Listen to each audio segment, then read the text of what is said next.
Ang pangalawang paksa po natin itong linggo, dahil nga nakaraan lang po itong ASEAN at 50, the summit of the 10-nation ASEAN Association, and then the various other related meetings, ASEAN plus 10, ASEAN plus 1, and ASEAN plus 3, and ASEAN-US, and so on. Anong evaluation natin dito sa conduct ng event na to? And of course, ito ay naging napaka matagumpay sa mata ng nakakarami. In fact, I have not heard much negative except very little small voices within the country. This has been possible because of the independent foreign policy of President Duterte. Imagine po natin kung itong ASEAN 50 ay nangyari sa ilalim ng mga patakaran ng nakaraang administrasyon na inaaway po ang isa sa pinakamalaking kalapit bansa ng Republika ng Pilipinas, the People's Republic of China. Anong impact po niyan sa ASEAN plus 50 at doon sa iba't ibang mga meeting? At ano ang kalalabasan after 1 week of these activities? We might not even have an ASEAN plus 1, meaning ASEAN-China meeting. Kung yung dating gustong mangyari ng nakaraang administrasyon ang siyang natuloy sa panahon this aggressive, belligerent attitude with regards to our neighbor China. What would be the impact on the rest of ASEAN? Baka ASEAN would have been divided already today and split up. Because the fact is, the 8 majority of ASEAN is really very favorable to China, with China's long-standing policy of engagement, economic and otherwise, with all these other countries, even the other claimants to some of the areas of the South China Sea, like Malaysia, Brunei, and who else? Indonesia, very minimally Indonesia, doon lang sa areas ng may Natuna Island, and not Natuna Island itself, just part of the seas there, no? And all these 3 that also have claims have very good relations with China. If yung lawfare, yung paggamit ng batas kuno, bilang isang estratehiya sa paglilikha ng tensyon at gera, this lawfare, the term, is really a term being used by the military and American being used by the U.S. military and the U.S. legal community. Lawfare in place of warfare. That was from the past administration, which did not follow the Philippine Constitution calling for an independent foreign policy. It was really a subservient foreign policy, and the attitude also of the other ASEAN members and many other countries is that, well, we don't have to take the Philippines seriously kasi yun naman ay susunod-sunod sa Estados Unidos. Of course, the question arises, ano ba ang mas maganda para sa Pilipinas? Itong kasalukuyang foreign policy ba na independente? Well, I think the result of the ASEAN meetings and all these other events which has come out positively for the Philippines, not only diplomatically, but even economically, financially, and socially. And let us cite some of the examples of this policy again, just this week. The visit of Chinese Premier Li Keqiang. He came and left, what did he leave behind? Here is one example. The 1.15 billion peso donation for Marawi rehabilitation. this is just one of the latest sa maraming itinulong na ng China sa Pilipinas, including, of course, the finalization, the exchange of letters on the 2 bridges across Pasig River that will help ease Metro Manila traffic, and 14 other agreements and understandings and exchange of letters. So isa po yan. If you look at the Americans, China, of course, aside from pledging these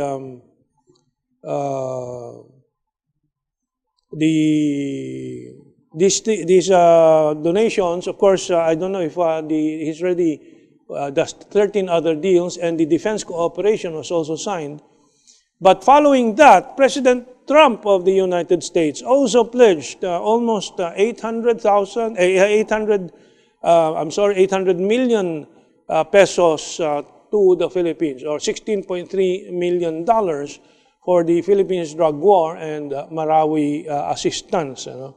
So, if we had the same policy from the past administration, all these would not be there. Even the Americans will not be giving, because they would not see the need to step up their PR with the Philippines if there is no competition and for the heart and mind of the Filipino Republic and the Filipino people.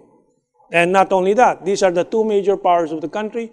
And who is the next major power of the world? Russia. And again, Prime Minister Medvedev was very enthusiastic, and after all the activities, finally, the Philippines and Russia signs 8 agreements, including an extradition treaty, so that criminals cannot hide, Filipino criminals cannot hide in Russia, and vice versa. But more important, there were agreements on nuclear power development and other memorandum of understanding on cooperation on energy and state atomic energy cooperation, development and cooperation in transport education, cooperation in mass communication, signed between the Philippines and Russia, and MOU between the CHED, Commission on Higher Education of the Philippines, and the Ministry of Education and Science of Russia, memorandum of agreement between Intellectual Property Office and Federation for Intellectual Property, agreement on cooperation between the Commission on Audit and Accounts, Chamber of Commerce of the Russian Federation. So again, independent foreign policy has been very valuable in changing the course of the country for the better. The recent ASEAN 50 summit and all the related activities, all the visitors and state visitors that arrived.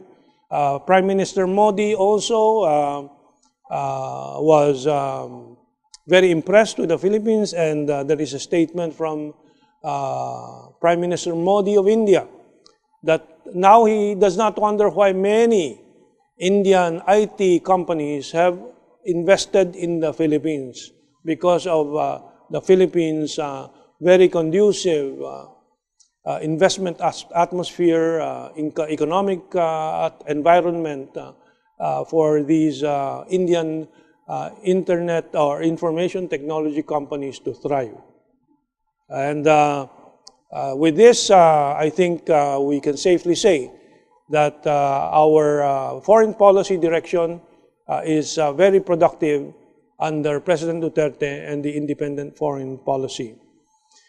Of course, hear very little objection and opposition now to this, except some belly aching from those who have traditionally been very anti-China. I'm glad that many among those who used to be so suspicious of China are also beginning to change their tone. And one of the examples is former Secretary of Local Government under President Fidel V. Ramos, and a well-known figure in Philippine politics and political discourse, Rafi Alunan, who is now very supportive of the independent foreign policy and the policy of engagement of President Duterte with China.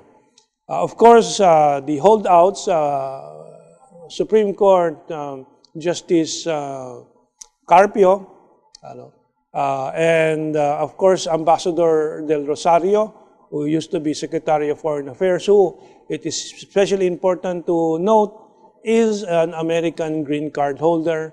And ironically, he was appointed in the last administration as our Secretary of Foreign Affairs, which resulted in many problems because it is also believed, although it is not easy to get the documentation for this, but it has been repeated very often. If it were not true, we would expect Ambassador Albert Del Rosario, to have come out to deny it, that he is really an American citizen.